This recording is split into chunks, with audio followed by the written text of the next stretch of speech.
이 정도면 유배지. 내가 보란듯이 잘 버티고 돌아오겠어. 한 여성이 캐리어를 끌며 되뇌었습니다. 런던 본사에서 인정받던 유통 전략가. 계획 없이는 단 하루도 움직이지 않던 그녀가 왜 스스로 한국행 비행기에 올랐던 걸까요? 그저 잠시라 믿었던 한국 생활이 왜 미래가 되어버렸을까요? 낯설기만 했던 한국에서 그녀는 무엇을 보고 어떤 이유로 영국으로 돌아가길 거부했을까요? 이제는 친구도 가족도 이해 못하는 결정을 내린 그녀. 그 선택 뒤엔 어떤 진짜 삶의 변화가 있었을까요? 안녕하세요. 저는 사라 밀러예요. 런던에서 태어나 자란 32살의 평범한 직장인이에요. 제 삶에서 가장 중요하게 생각해온 가치는 안정과 계획이었습니다. 항상 앞이 보이는 길 위에서 계산된 선택만 하며 살아왔어요. 예측할 수 없는 변수는 늘 불안했고 낯선 환경은 회피해야 할 대상이었죠. 그래서 저는 늘 익숙한 것만 좇았고 늘 같은 루틴 안에서 살아가야 마음이 놓였어요. 그런 제가 한국이라는 나라에 그것도 살기 위해 오게 될 줄은 상상도 못했습니다. 처음엔 억지로 시작된 여정이었지만 지금의 저는 그 시간을 기회라고 부르고 있어요. 저는 낯선 땅에서 완전히 다른 기준으로 살아가는 사람들을 통해 저 자신을 다시 보게 되었고 결국 제 삶의 방향도 달라지게 됐습니다. 지금부터 제가 겪은 이야기를 천천히 들려드릴게요. 이건 단순한 이주나 파견의 기록이 아니라 한 사람의 기준이 바뀌는 이야기예요. 런던 본사에서 인사 메일을 처음 받았을 때 저는 웃음부터 나왔어요. 한국이라니요. 정말 말도 안 되는 일이었어요. 저한테는 아시아란 관광이나 가끔 출장으로 스쳐 지나가는 곳이었지 실제로 살아갈 나라라고는 생각해 본 적도 없었습니다. 그것도 한국이라니 왜 하필. 인사팀에서는 그저 6개월 단기 파견일 뿐이라고 했습니다. 현지 조직과 소통하고 전략회의 몇 건만 조율하면 된다고 했어요. 제 커리어에 도움이 될 거라는 말도 덧붙였죠. 그런데도 저는 마음이 전혀 움직이지 않았습니다. 애초에 제 성격이 계획에 없던 일에는 극도로 거부감을 느끼거든요. 거기에 한국은 제 머릿속 이미지로만 존재하던 나라였어요. 전통 의상, K-팝, 김치, 그리고 어려운 한글 문자. 도저히 익숙해질 수 있을 것 같지 않았습니다. 상사는 그냥 가서 분위기만 익히고 오라며 설득했지만 저는 끝까지 버텼어요. 며칠을 고민했죠. 그러다가 어쩔 수 없이 받아들이게 된 이유는 결국 이거였습니다. 승진이 걸려 있었거든요. 6개월짜리 파견임에도 이번 프로젝트를 무사히 끝내면 차기 부서장 자리를 염두에 두겠다는 조건이 달렸습니다. 제가 지난 몇 년간 줄곧 노려왔던 자리였어요. 눈을 질끈 감고 고개를 끄덕일 수밖에 없었습니다. 한국행 비행기표를 끊고 나서는 며칠간 우울감이 밀려왔습니다. 친구들도 반응이 싸늘했어요. 진짜 간다고? 거긴 사람들 일만 한다며. 영어도 안 통하지 않나? 그 말들이 부담스럽게 쌓여갔고 저 자신도 점점 더 초조해졌어요. 출국 전날엔 짐을 싸면서 괜히 짜증이 나서 캐리어를 걷어차기까지 했습니다. 내가 왜 이걸 하고 있어야 하지? 마음속에서 계속 되뇌었어요. 그렇게 저는 억지로 비행기에 올랐습니다. 오직 6개월만 버티겠다는 각오로요. 인천공항에 도착했을 때 일단 공기는 생각보다 맑았어요. 그런데 그보다 더 놀라웠던 건 입국 절차였습니다. 사람이 그렇게 많았는데도 줄이 착착 움직였고 입국 심사까지 채 5분이 안 걸렸습니다. 뭐야, 이렇게 빠르다고? 의심이 들 정도였어요. 그리고 나와서 짐을 찾는데 이미 제 가방은 컨베이어 벨트 위에서 빙글빙글 돌고 있더군요. 영국이었다면 30분은 기다렸을 텐데요. 공항 밖으로 나섰을 때는 약간 멍했습니다. 제가 미처 예상하지 못했던 감정이었어요. 낯선 나라에 떨어졌다는 불안함보다는 정리되고 깔끔하게 움직이는 도시의 첫인상에 어리둥절했던 거죠. 대기 중이던 픽업 차량 기사님은 제 이름을 또박또박 부르며 웃으며 인사하셨고 차 내부는 청결했고 냄새도 하나 없었습니다. 작은 디테일들이 저를 계속 혼란스럽게 했습니다. 예상과는 너무 달랐으니까요. 처음 숙소로 배정된 곳은 서울 강남의 한 레지던스였습니다. 생각보다 넓고 조용했고 필요한 건 다 갖춰져 있었어요. 그날 밤엔 시차 때문에 잠을 설쳤지만 다음날 아침 일찍 커튼을 열고 창밖을 보면서 제 마음이 이상하게 차분해지는 걸 느꼈습니다. 아직 이곳을 좋아하게 된 건 아니지만 뭔가 다르다는 감각은 분명하게 존재했어요. 출근 첫날 회사까지 가는 길은 지하철을 이용했는데 여기서 또 한 번 충격을 받았습니다. 지하철역이 생각보다 넓고 청결했어요. 그리고 사람들이 조용히 줄을 서고 타고 내리고 각자 할 일을 묵묵히 하고 있었습니다. 어떤 누구도 통화를 크게 하지 않았고 시끄러운 음악을 틀지도 않았어요. 작은 질서 하나에도 배려가 묻어나는 것 같았고 그런 분위기가 제게는 무척 낯설면서도 이상하게 안정감을 줬습니다. 사무실은 예상보다 훨씬 체계적이었어요. 처음엔 동료들의 속도감에 당황했지만 시간이 조금 흐르자 그 이유를 이해하게 됐습니다. 불필요한 회의는 없었고 이메일 답변도 빠르고 정확했어요. 특히 인상적이었던 건 회식 같은 자리가 있다고 해도 무조건 참여를 강요하지 않는 분위기였습니다. 저는 솔직히 한국은 상명하복 문화가 강할 거라고만 생각했거든요. 그런데 제가 만난 팀원들은 서로 존중하면서 일했고 실력 중심의 조직 문화가 깔려 있었습니다. 며칠이 지나고 어느 일요일 아침에 처음으로 동네를 산책해봤어요. 골목길마다 깔끔하게 정리된 쓰레기통, 위험 없이 건널 수 있는 횡단보도, 가끔 마주치는 이웃들의 고개 끄덕임까지. 그런 작고 일상적인 장면들이 제게 깊은 인상을 남겼습니다. 무엇보다 인상적이었던 건 제가 혼자 걸어도 무섭지 않았다는 거였어요. 런던에서라면 새벽 산책은 꿈도 못 꿨을 텐데 이곳은 거리 곳곳에 CCTV가 있고 밤늦게까지도 사람들의 발걸음이 이어져 있었습니다. 그게 저를 안심시켰습니다. 그날 저녁 습관처럼 친구에게 전화를 걸어 한국 첫 주차 느낌을 전했어요. 글쎄, 생각보다 괜찮아. 조금 이상할 정도로 편해. 제 말에 친구는 웃기만 했지만 그 말은 진심이었습니다. 여기서의 생활은 제가 상상하던 타국살이와는 거리가 멀었어요. 낯선 나라에 적응하고 있다는 감각보다는 오히려 예상치 못한 평온함 속에 있다는 게 맞았습니다. 물론 모든 게 완벽하진 않았습니다. 언어 장벽은 여전히 존재했고 메뉴판이나 간판을 볼 때마다 멈칫하게 됐습니다. 택시를 탈 때도 목적지를 영어로 말하면 못 알아듣는 기사님이 계셨고 그럴 때면 괜히 민망해졌어요. 하지만 이상하게도 그런 순간들이 저를 힘들게 하지는 않았습니다. 오히려 이건 내가 배워야 할 부분이구나라는 생각이 먼저 들었어요. 저도 모르게 한국어 앱을 깔고 간단한 인사말부터 따라 하기 시작했습니다. 그리고 어느 날 회사 근처 카페에서 커피를 마시고 나왔을 때 제가 카드 지갑을 두고 나왔다는 걸 깨달았어요. 순간 머리가 하얘졌지만 돌아가 보니 직원이 미소 지으며 여기 그대로 뒀어요라고 건네주시더군요. 저는 충격을 받았어요. 런던에서는 상상도 못할 일이었거든요. 그리고 그 순간 처음으로 마음속에서 이런 말이 떠올랐습니다. 여기 이상하게 편하네. 그 생각이 든 이후 제 시선은 조금씩 달라졌습니다. 처음엔 단지 시간을 보내기 위한 곳이었는데 이제는 이 나라의 질서와 정직함, 속도감과 배려가 하나하나 보이기 시작했어요. 회사에서도, 지하철에서도, 동네 마트에서도 모든 공간에서 느껴지는 일관된 흐름은 마치 누군가 설계해둔 듯 체계적이었습니다.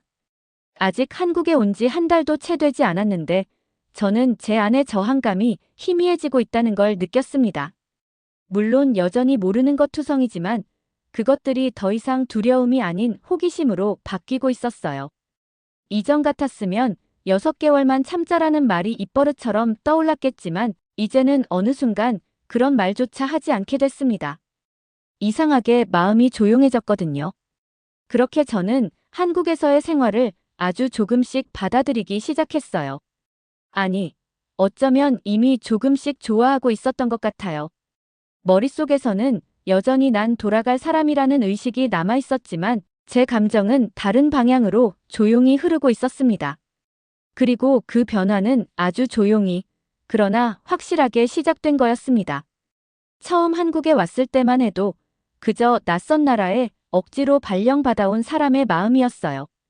그런데 몇 주가 지나자 이상하게도 제 하루가 안정되기 시작했어요. 불편할 줄만 알았던 생활이 점점 당연하게 편안한 쪽으로 기울고 있었고, 어느 날부터는 저도 모르게 메모장에 한국의 좋은 점을 기록하고 있더라고요. 처음에는 단순히 비교 차원이었어요. 예를 들어 은행 앱에서 계좌 이체가 1분 안에 끝난다거나 동네 약국이 늦은 밤까지도 문을 열고 있다거나 하는 것들 말이에요. 영국에선 은행 업무 하나 보려면 반차를 내는 일이 흔했는데 여긴 점심시간에 커피 마시며 끝낼 수 있는 일이었어요. 병원 예약도 마찬가지였습니다. 온라인으로 간편하게 시간을 고르고 앱으로 실시간 알림을 받을 수 있었죠. 그렇게 하나씩 다르다는 걸 느낄 때마다 신기하다는 생각이 들었어요. 그런데 어느 날 그냥 기술이 좋아서만은 아니라는 걸 깨달았어요. 마트 계산대에서 줄을 서 있던 중이었는데 제 앞에 있던 노년의 아주머니가 무언가를 바닥에 떨어뜨리셨어요. 순간 옆에 있던 젊은 남성이 자연스럽게 그것을 주워드리고 계산까지 도와주는 모습을 봤어요. 누구 하나 놀라지 않았고 아주머니도 익숙한 듯 고마워요 하고 미소를 지으셨습니다. 그 짧은 순간에 저는 이상하리만치 가슴이 따뜻해졌어요. 어쩌면 이건 단순한 서비스의 문제가 아니라 사람과 사람 사이의 태도 문제라는 생각이 들었습니다. 그날 이후로 저는 주변을 조금 더 의식하며 보기 시작했어요. 회사 동료들이 쓰레기를 분리수거할 때 라벨을 꼼꼼히 떼어내는 모습, 지하철 안에서 무거운 가방을 자리에 놓지 않기 위해 끝까지 서 있는 사람들, 골목길에서 만난 아이들이 어른들께 고개 숙여 인사하는 장면까지. 그런 일들이 반복되다 보니 마음속에 묘한 변화가 생겼습니다. 이전에는 좋은 서비스가 주는 편리함에 감탄했다면 이제는 이 나라가 그 편리함을 가능하게 만드는 이유를 생각하게 됐어요. 그건 바로 배려였습니다. 회사를 오가는 길에도 크고 작은 인상을 계속 받았어요. 출근길에 항상 지나치는 분식집에서는 제가 딱 한 번 김밥을 먹었을 뿐인데 다음에 갔을 땐 단무지 빼드릴까요? 라고 물어보시더라고요. 그 말에 순간 목이 메었어요. 별일 아니지만 런던에선 그런 섬세한 응대를 받아본 기억이 없었거든요. 그냥 돈을 내고 음식을 받는 곳이었지 제 취향까지 기억해주는 공간은 아니었어요. 또 한 번은 편의점 앞에서 비를 피하고 있었는데 편의점 직원이 우산 없으세요? 라며 사비로 산 듯한 우산 하나를 내주셨어요. 괜찮다고 몇 번을 말했는데도 그는 말없이 우산을 제 손에 쥐어주고 다시 안으로 들어갔습니다. 저는 그 우산을 들고 한참 동안 멍하니 서 있었어요. 문득 그런 생각이 들었어요. 이 나라에는 작은 친절이 너무 많다고요. 그리고 그 친절이 거칠애가 아니라 삶 속에 자연스럽게 녹아있다는 게 제겐 무척 특별하게 느껴졌습니다. 이런 경험이 쌓일수록 저는 점점 6개월만 버티자는 생각에서 멀어지게 됐습니다. 대신 다른 생각이 찾아왔어요. 여기서 좀 더 살아도 괜찮지 않을까? 내가 이 나라에서 조금 더 깊이 들어가 봐도 되지 않을까? 그런 고민들이 머릿속을 채우기 시작했어요. 하루는 집에 돌아오는 길에 혼잣말로 이런 말을 했어요. 왜 이걸 지금까지 모르고 살았을까? 정말 그랬습니다. 이런 나라가 있다는 걸, 이런 일상이 가능하다는 걸 전혀 몰랐어요. 그 무렵, 제 일상은 완전히 바뀌어 있었어요. 배달 앱을 활용해 필요한 물건을 주문하고 자주 가는 카페의 직원들과 눈인사를 나누고 주말이면 한강 근처 공원에서 조깅을 하며 시간을 보내고 있었습니다. 그리고 그 모든 게 하나도 노력처럼 느껴지지 않았어요. 억지로 한국 생활에 적응하려는 게 아니라 정말 자연스럽게 익숙해지고 있었던 거예요. 하루는 회사 팀장님이 저를 부르시더니 한국 생활이 어떤지 물어보셨어요. 그 순간 저는 잠시 말을 멈췄습니다. 이전 같았으면 조금 낯설지만 괜찮아요 정도로 얼버무렸을 텐데 그날은 그게 잘 안 되더라고요. 결국 저는 이렇게 말했어요. 생각보다 훨씬 인간적인 나라예요. 그 말을 하면서도 제 자신이 놀랐어요. 기술력, 속도감, 치안, 질서 그런 외적인 것들을 넘어서 제가 진짜 감동한 건 사람이었던 겁니다. 물론 여전히 서툴렀고 가끔은 언어 때문에 실수도 했어요. 식당에서 주문한 음식이 전혀 다른 게 나오기도 했고 길을 헤매다가 엉뚱한 곳에 도착한 적도 있었습니다. 하지만 그런 실수마저도 불편이 아니라 경험이 되어 갔어요. 어느새 불편이라는 단어가 제 일상에서 사라지고 있었어요. 모든 게 새롭지만 무섭지 않은 나라. 아마 그게 한국이 가진 힘이 아닐까 싶었습니다. 지금 돌이켜보면 제 안에 가장 크게 자리 잡은 감정은 존중받고 있다는 느낌이었어요. 누군가 제 시간, 제 공간, 제 존재를 당연하게 존중해주는 나라에서 살아가고 있다는 안정감. 그것이야말로 제가 런던에서 늘 갈망했던 감정이었고 결국 찾지 못했던 것들이었어요. 이 나라에선 매 순간 작은 디테일 속에서 그것들을 마주하고 있었던 겁니다. 이제는 더 이상 언제 돌아가지? 라는 생각을 하지 않게 됐습니다. 돌아갈 기한보다 남아있을 이유를 찾게 되었고 그 이유는 제가 예상한 것보다 훨씬 많았어요. 그러니까 어쩌면 저는 지금 제 삶을 다시 배우고 있는 중인지도 몰라요. 낯선 땅에서 낯설지 않은 온기를 만나며 조금씩 변해가고 있는 중입니다. 한국에서 지낸 지 정확히 1년이 되었을 때였어요. 본사에서 긴급하게 열리는 전략회의에 참석하라는 메일이 왔습니다. 단순한 보고용이 아니라 고위 임원들이 모두 모이는 자리라며 저도 직접 와야 한다고 했어요. 예전 같았으면 중요한 회의에 참석한다는 것만으로도 긴장했을 텐데 그날 제 머릿속에는 런던에 다시 간다는 사실만이 크게 맴돌고 있었습니다. 그리고 이상하게도 그 생각이 달갑지 않았어요.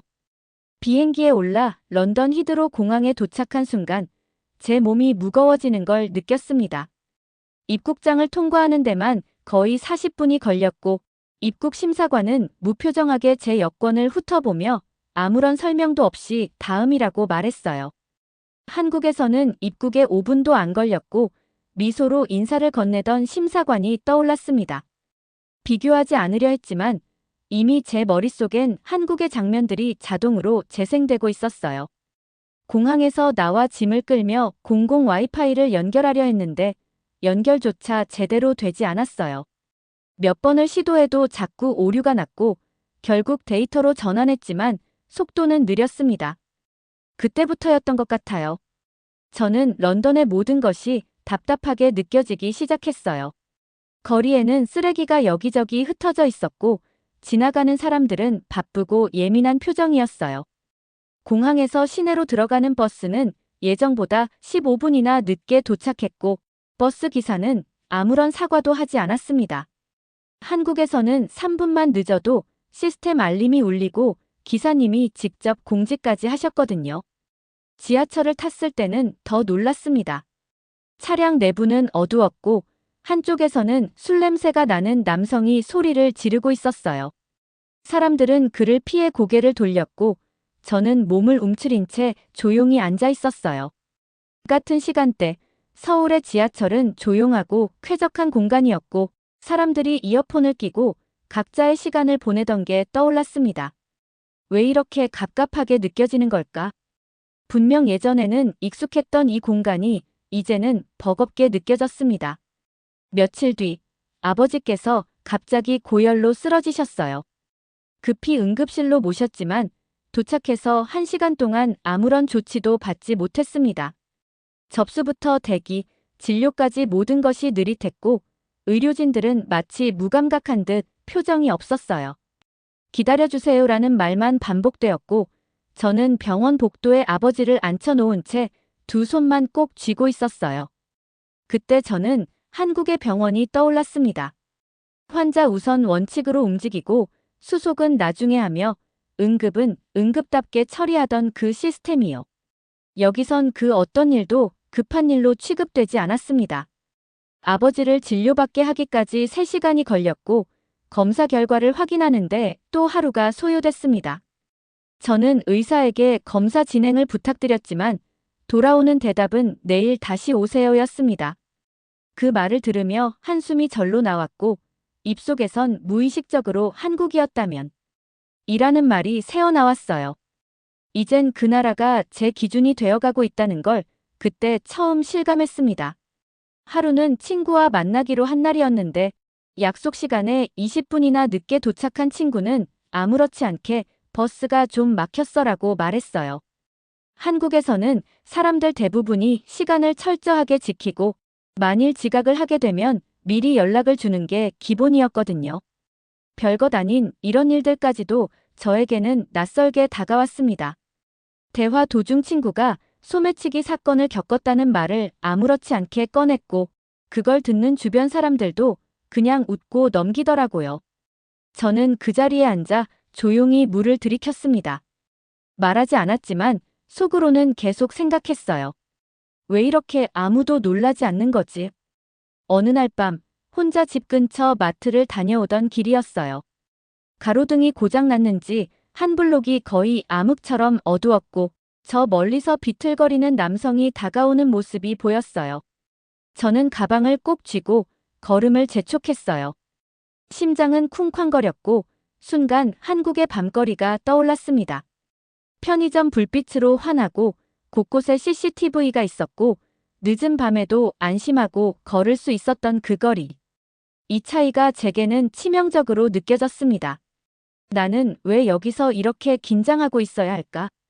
이곳은 내가 자란 나라였고 언젠가는 돌아갈 곳이라고 생각했는데 이제는 돌아오기 싫어지는 곳이 되어버린 것 같았어요. 회사에서도 예전엔 보이지 않던 것들이 눈에 들어오기 시작했어요. 회의는 길고 비효율적이었고 이메일 답장은 며칠이나 걸리는 경우도 있었어요. 시스템은 분명 있지만 그것을 사람을 위해 작동시키려는 노력은 없었습니다. 반면 한국은 늘 사람을 중심에 두고 그걸 위해 기술을 다듬고 시스템을 정비하고 있다는 걸 새삼 느꼈습니다. 편리함의 근본엔 결국 배려가 있었던 거였죠. 출장 중 한국 팀과의 화상 회의를 하던 날이었습니다. 그런데 제가 있는 회의실의 와이파이가 불안정해서 회의 연결이 계속 끊겼어요. 그때 한국 동료가 사라님, 인터넷 연결 괜찮으세요? 라고 물었고 저는 말없이 고개를 숙였어요. 런던 한복판에서 저는 제대로 연결도 못하고 있는 현실이 부끄러웠습니다. 예전 같았으면 그냥 넘겼을 일이었지만 이젠 그 모든 차이가 너무 분명하게 보였어요. 그날 밤 저는 처음으로 진지하게 고민했어요. 나는 이곳에서 다시 살아갈 수 있을까? 하지만 마음 한편에서는 이미 답을 알고 있었어요. 저는 이 시스템 속에서 이 느릿하고 무관심한 공기 속에서 더는 숨 쉴 수 없다는 걸 알고 있었습니다. 한국에서 익숙해진 삶은 단지 빠르고 편리한 삶이 아니었어요. 존중받는 사람으로 살아가는 삶이었습니다. 그것은 한번 경험하고 나면 다시 돌아가기 힘든 것이었고 저는 그걸 이미 알아버렸습니다. 그렇게 며칠이 지나고 저는 조용히 캘린더를 열어 한국행 비행기 티켓을 검색했어요. 회의가 끝나는 날, 딱 그 다음 날로 설정하고 항공편을 찾기 시작했죠. 검색창에 인천공항을 입력하는 제 손이 이상하리만치 가벼웠어요. 마치 오랜만에 진짜 집으로 돌아가는 기분처럼요. 한국으로 돌아오는 비행기 안에서 저는 창밖을 한참 바라봤어요. 2시간 전만 해도 런던의 회색 하늘 아래에서 가방을 끌고 있었는데 이제는 다시 제가 원하던 곳으로 돌아가는 길 위에 있었습니다. 단순한 출장이 아니라 제 삶의 방향을 바꾸는 결정이었고 저는 그걸 스스로 선택했다는 사실에 마음이 놓였어요. 회사에서는 복귀 이후 정식 발령을 제안했습니다. 고위직으로 승진도 가능하다는 말이 있었고 경영팀으로의 전환도 검토하겠다고 했어요. 예전 같았으면 그 제안이 얼마나 매력적이었을지 잘 압니다. 하지만 그 말을 듣는 순간 저는 단 한순간도 고민하지 않았어요. 아니요. 저는 한국에 남고 싶어요. 그 말이 제 입에서 자연스럽게 나왔습니다. 제가 그렇게까지 단호한 어투로 대답한 건 아마 그때가 처음이었을 거예요. 가족에게도 이야기했지만 솔직히 말해 모두가 반대했어요. 엄마는 눈물을 글썽이며 넌 영국 사람인데 왜 낯선 곳에서 평생을 살려고 하니라고 물으셨고 친구들은 그 나라가 그렇게 좋니? 라며 이해할 수 없다는 반응을 보였어요. 하지만 제 안에는 확신이 있었어요. 한국은 단지 편한 나라가 아니라 제가 진짜 저답게 살아갈 수 있는 곳이라는 걸 저는 알고 있었거든요. 한국에 도착하자마자 저는 바로 재입국 비자 연장을 신청했어요. 장기 체류를 위한 준비를 하나하나 다시 시작했고 서울 근교에 조용한 오피스텔을 구했습니다. 큰 평수도 멋진 전망도 아니지만 딱 제 몸 하나 누이기에 적당한 곳이었고 저는 그게 좋았어요. 매일 아침 작은 주방에서 커피를 내려 마시고 깨끗한 신발장에 구두를 정리하는 순간에도 뭔가 안정감을 느낄 수 있었습니다. 이게 바로 정착한다는 감각이구나 싶었어요. 생활을 다시 정비하기 위해 저는 한국어 학원에 등록했어요. 이미 기본적인 인사는 할 수 있었지만 좀 더 깊이 있게 배워야겠다는 생각이 들었거든요. 다른 외국인 학습자들과 함께 수업을 들으면서 저는 또 다른 감정을 느꼈습니다. 이곳에 머물고자 하는 사람들이 많다는 것, 그리고 그 사람들도 저처럼 살고 싶어서 한국을 택했다는 사실이었어요. 우리는 서로 언어가 달랐고 출신도 달랐지만 공통점이 있었어요. 한국에서 살아가고 싶다는 진심이었어요. 지자체에서 운영하는 외국인 주민 프로그램에도 참여하기 시작했어요. 처음엔 단순히 시간을 보내기 위한 목적이었지만 거기서 만난 사람들과의 교류는 생각보다 훨씬 깊었습니다. 어르신들과 함께하는 김장 봉사에 참여했을 땐 제 손이 얼어붙을 정도로 추웠지만 마음은 따뜻했어요. 한 아주머니가 저를 보며 따님 같네 하시며 된장을 싸주시던 장면은 아직도 생생하게 기억나요. 그건 단순한 나눔이 아니었고 저를 이방인 아닌 이웃으로 받아들이는 태도였어요. 어느 날은 동네 마트에서 장을 보다가 계산대에 지갑을 두고 나온 적이 있었어요. 집에 도착해서야 그 사실을 깨닫고 다시 달려갔는데 직원이 저를 알아보고 여기 그대로 있어요라며 지갑을 내밀었어요. 안에 있던 돈이며 카드며 하나도 빠짐없이 그대로였고 저는 그 자리에서 고맙다고 몇 번이나 말했는지 몰라요. 나오는 길에 제 발걸음이 이상하게 가벼워졌습니다. 신뢰할 수 있는 사회에서 살아간다는 건 이렇게 일상적인 순간에도 사람을 감동하게 하더라고요. 그렇게 며칠이 흘렀고 어느 주말엔 한강공원에 다녀왔어요. 이따금 혼자 벤치에 앉아 생각을 정리하곤 했는데 그날은 유난히 바람이 차분했어요.